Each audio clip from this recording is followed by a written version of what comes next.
दोस्तों आदाब, मैं आपका अपना परवेज इकबाल एक बार फिर हाजिर हूं point blank with Parvez Iqbal में नए मुद्दे के साथ। दोस्तों, आज मैं आपसे भारत और चीन के कारोबारी रिश्ते पर बात करना चाहता हूं।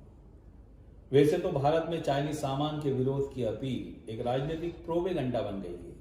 देश के अंदरूनी मुद्दों पर सरकार की नाकामयाबी को छुपाने के लिए इस तथाकथित राष्ट्रवाद का तड़का लगाकर आम जनता का ध्यान भटकाने का ये तरीका बहुत आसान और फायदेमंद है। ये बात इस सरकार ने बहुत अच्छे से समझ लिया है। हाल ही में मोदी सरकार के बिग बॉस यानी कि संघ प्रमुख मोहन भागवत ने चीन को भारत का सबसे बड़ा खतरा बताया है। वैसे भी लंबे समय से संघ चीन से कारोबारी रिश्ते खत्म करने का हिमायती रहा है। लद्दाख सीमा पर बढ़ते तनाव और कारोबारी कोरोना मामले में चीन पर उठती उंगलियों के बीच ये मुद्दा फिर से सरगर्म हुआ था और मोदी सरकार ने चीन से अपने तमाम कारोबारी रिश्ते खत्म करने के दावे किए थे। बहरहाल, लद्दाख में भारत चीन सीमा पर चल रहे ताजा तरीन विवाद के बाद कोविड-19 के चलते वैश्विक स्तर पर चीन को जो बदनामी मिली है उसको लेकर यकीनन भारत में भी लोगों की नाराजगी बढ़ी है। सोशल मीडिया पर एक बार फिर चाइनीज सामान के बहिष्कार की बाढ़ आई हुई है। वैसे तो विश्व व्यापार संगठन यानी कि WTO की शर्त के मुताबिक कोई भी देश किसी भी देश से व्यापारिक संबंध ना तो खत्म कर सकता है और ना ही प्रतिबंध लगा सकता है। लेकिन फिर भी जब बार बार चीन के व्यापारिक बहिष्कार की बात होती है तो आज ये जान ही लेते हैं कि क्या चीन का व्यापारिक विरोध इतना आसान है?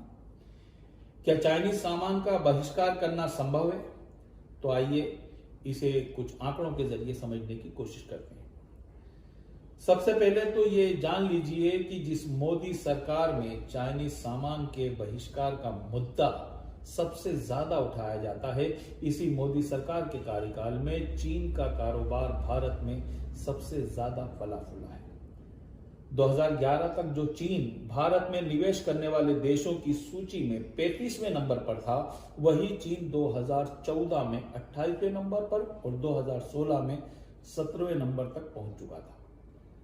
आपको ये जानकर शायद हैरानगी हो कि गलवान घाटी लद्दाख विवाद के बावजूद 2019 तक चीन भारत का दूसरा सबसे बड़ा और वर्ष 2020-21 में भारत का सबसे बड़ा कारोबारी साझेदार बन चुका है।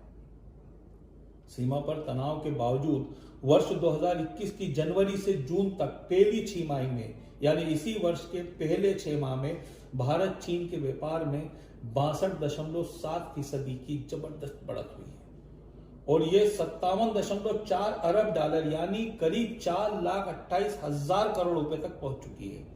ये कोविड के पहले दौर वर्ष 2020 यानी 2020 की सबसे पहली 6 माह में हुए 44.72 अरब डॉलर के व्यापार से भी कहीं ज्यादा है।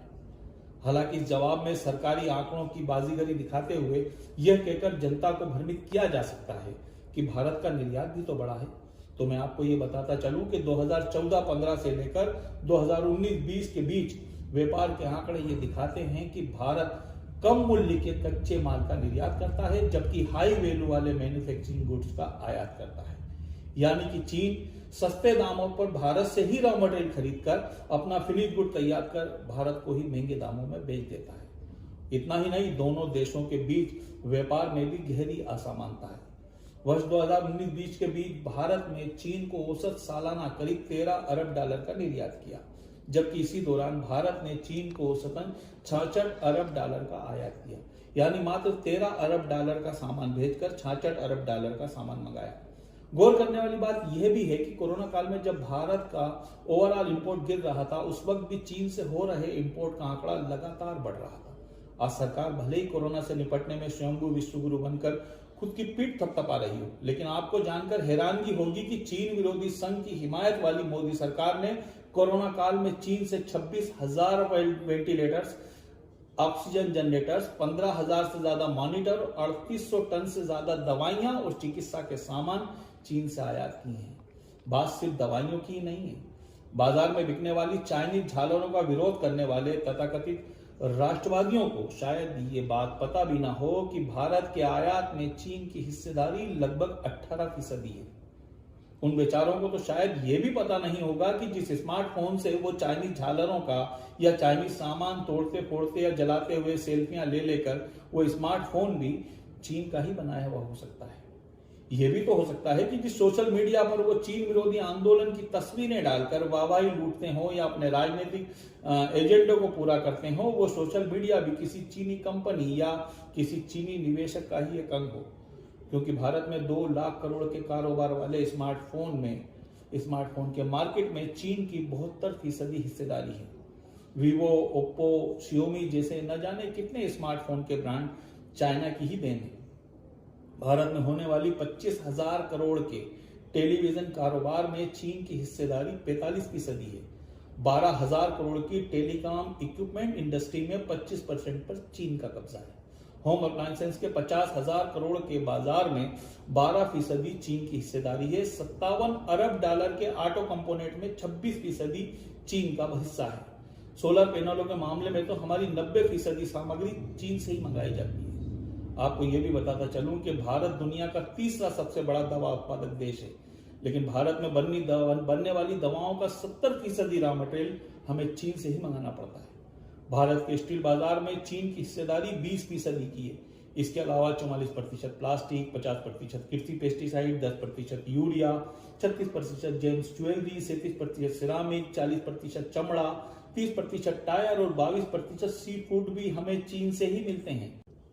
यहाँ तक कि भारत के खिलौना बाजार में तो चीन की हुकूमत इस कदर हावी हो चुकी है कि खिलौना बाजार में भारत की हिस्सेदारी मात्र 20% बची है, यानी 80% चीन का कब्जा हो चुका है। इतना ही नहीं, भारत की 30 यूनिकॉर्न कंपनी यानी 1 अरब से ज्यादा निवेश वाली स्टार्टअप कंपनियों में से 18 यूनिकॉर्न में चीन का ही निवेश है। विदेशी मामलों का थिंक टैंक समझे जाने वाली कंपनियां गेटवे हाउस बताती है कि भारत में e commerce, fintech, media, social media, logistic जैसे कारोबार में लगी भारत की 45 बड़ी कंपनियों में चीन का बहुत बड़ा निवेश है। और ये ऐसा निवेश है कि इसे प्रत्यक्ष रूप से चीन का निवेश साबित भी नहीं किया जा सकता। जैसे कि चीन के अलीबाबा ग्रुप ने अपनी कंपनी को सिंगापुर में रजिस्टर्ड करवा रखा है, लेकिन उसी सिंगापुर के माध्यम से पेटीएम, जोमेटो, स्नैपडील जैसी कंपनियों में अलीबाबा का भारी निवेश है। यह निवेश चीन की अलीबाबा कंपनी का होने के बावजूद सिंगापुर का निवेश कहलाता है। कुछ ऐसा ही चीन की कंपनी टेंसेंट ने भी किया हुआ है। फ्लिपकार्ट, बिग बास्केट, बाइजू, ओला, स्विगी जैसी कंपनियों में चीन के निवेशकों की बहुत बड़ी रकम इन्वेस्ट की हुई है। लेकिन इन्हीं कंपनियों में चीन के साथ साथ भारत के कारोबारियों सहित अन्य देशों के निवेशकों का भी पैसा लगा हुआ है। फिर भला ऐसी कंपनियों का बहिष्कार कैसे संभव हो सकता है? देश की युवा पीढ़ी को दीवाना बनाने वाले पबजी और टिकटॉक जैसे ऐप भी तो चीन के ही उत्पाद थे, ये तो आप जान गए हैं। लेकिन एक सर्वे बताता है कि भारत में 45 करोड़ स्मार्टफोन यूजर में से 66% लोगों के फोन में कम से कम एक चाइनीज ऐप जरूर होती है। वैसे किसी भी 2 देशों के बीच कारोबारी रिश्ते आयात निर्यात पर निर्भर होते हैं। उसी के चलते भारत भी चीन से सिर्फ आयात ही नहीं करता बल्कि अरबों डॉलर का निर्यात भी करता है। लिहाजा कारोबारी रिश्ते तोड़ने या बहिष्कार जैसे मुद्दों का नुकसान सिर्फ चीन को ही नहीं, भारत को भी भुगतना पड़ेगा। इसमें कोई शक नहीं होना चाहिए। वैसे भी हमारे घर के किचन में रखे बर्तन, क्रॉकरी और उपकरण हो या ड्राइंग रूम में रखा टीवी, बेडरूम में बिछी चादर हो या जगमगाती एलईडी, आपकी दवाई हो या आपकी कार और बाइक के कलपुर्जे, इसमें से क्या चीन से आया है या क्या चीन के सहयोग से बना है, यह आप कैसे पहचान सकेंगे? इसलिए ज्यादा दिमाग मत लगाइए। चीनी निवेश वाली जोमेटो और स्विगी से मंगाया खाना खाकर चाइनीज स्मार्टफोन पर, चाइनीज निवेश वाली सोशल मीडिया पर चाइनीज झालर का विरोध कर अपने राष्ट्रभक्त होने का सबूत दीजिए और चैन से सो जाइए। और मुझे दीजिए इजाजत, अगली बार फिर मुलाकात होगी एक नए मुद्दे के साथ।